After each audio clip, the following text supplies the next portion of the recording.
ہمارے جسم پر اتنے بال نہیں ہیں جتنے احسانات ہمارے اوپر حضور اکرم صلی اللہ علیہ وآلہ وسلم کے ہیں۔ ضروری نہیں زندگی میں سبق سکھانے والے ہی ملے، کچھ بہت اچھے لوگ بھی ہوتے ہیں جو آپ کو پھر سے لوگوں پر اعتماد کرنا سکھاتے ہیں۔ وقت ہر کسی کو سکھا دیتا ہے، ہر تعلق، رشتہ، ناتا تب تک زندہ ہے جب تک آپ دوسروں کے معیار اور توقعات پر اترتے ہیں۔ اپنی زبان سے نکلے الفاظ کی ذمہ داری تو ہم لے سکتے ہیں، لیکن سمجھنے والے کی سوچ کی ذمہ داری کسی طور پر نہیں لی جا سکتی۔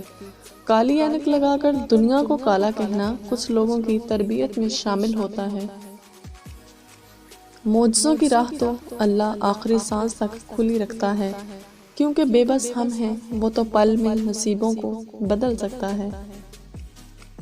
جس چیز کے ذریعے اللہ تمہارا امتحان لیتا ہے، اختتام میں وہ اسی چیز کو بہتر بنا کر تمہارے لیے صلہ لکھ دیتا ہے۔ ایسے انسان کو اپنا ہمسفر بنائیں جس کو آپ سے اتنی محبت ہو کہ وہ آپ کی آخرت کی بھی فکر کرے۔ یادیں بھی پیتل کا برتن ہیں، اگر مانجتے رہو تو دمکتی ہیں، ورنہ ان پر بھی کائی کا رنگ چڑھ جاتا ہے۔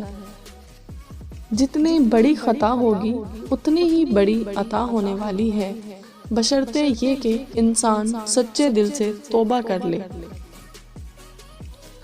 جو لوگ اپنی دعاؤں میں دوسروں کو شامل کرتے ہیں، خوشیاں سب سے پہلے ان کے دروازے پر دستک دیتی ہیں۔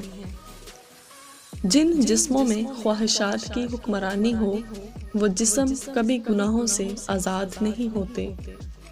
سب سے زیادہ نزدیک سے آنے والی آوازوں میں سے سب سے قریب ترین آواز ضمیر کی ہوتی ہے، لیکن یہ آواز بہت کم لوگوں کو سنائی دیتی ہے۔ محبت یہ نہیں کہ ایک دوسرے کو ذہنی مریض بنا دیا جائے، بلکہ محبت تو ایک دوسرے کی تھکاوٹیں سمیٹ لینے کا نام ہے۔ ایک مومن کے لیے دنیا اور آخرت کا قیمتی سرمایہ حضرت محمد صلی اللہ علیہ وآلہ وسلم کی محبت ہے۔ خاموشی اپنا لو مگر کسی سے شکوہ نہ کرو، جب عزت نہ ملے تو کنارہ کر لو۔ جو جتنی توجہ کے قابل ہو اس کو اتنی اہمیت دو، کم ظرف لوگوں کا حد سے زیادہ خیال رکھو گے تو اپنی اہمیت کھو دو گے۔